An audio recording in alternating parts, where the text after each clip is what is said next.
लाखों साल पहले इस पृथ्वी पर मानव का जन्म हुआ था। पहले मानव दोनों हाथों और दोनों पैरों पर चलता था और जंगलों में रहता था। वह पेड़ों की जड़ और फूल पत्तियां खाता था। कुछ छोटे जानवरों को मारकर भी वह खा जाता था।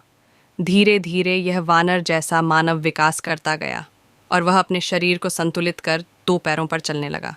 अपने दोनों हाथों से उसने खोदने, पकड़ने और उठाने का काम सीख लिया। शारीरिक परिवर्तनों के साथ उसके सोचने समझने की शक्ति भी विकसित होने लगी। वह अपनी मूलभूत ज़रूरतों जैसे भोजन, आवास और सुरक्षा के बारे में सोचने लगा। वह भोजन इकट्ठा करने लगा और उसने पत्थर के औजार भी बना लिए। इस प्रकार मानव का विकास होता गया, यहाँ तक का उसके विकास का युग पूरा पाषाण युग कहलाता है। आगे चलकर उसने आग जलाना सीख लिया। वह मांस को भूनकर खाने लगा और आग से ही प्रकाश प्राप्त करने लगा। आदि मानव के विकास का यह युग मध्य पाषाण युग कहलाता है।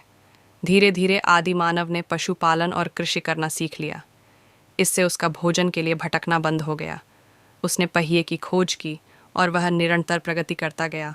उसका यह विकास का युग नव पाषाण युग कहलाता है।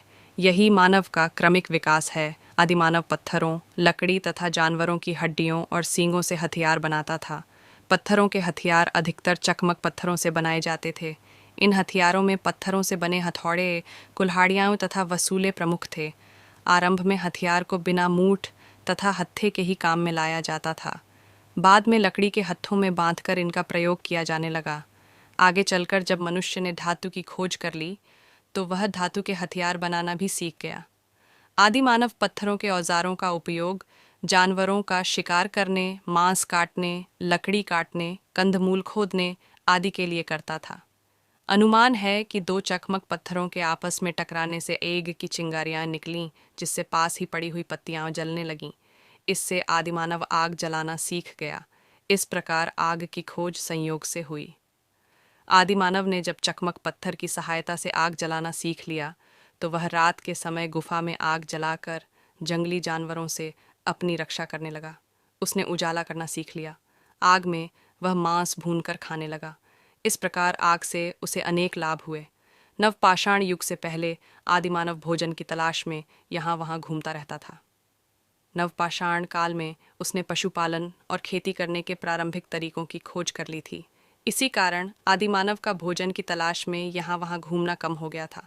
आदिमानव को यह समझ में आ गया था कि मानव और पशु पक्षियों द्वारा फेंके हुए फलों के बीजों से नए पौधे उगाते हैं।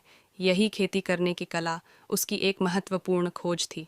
वह यह भी जान गया था कि शिकार के साथ साथ पशुपालन उसके लिए महत्वपूर्ण है।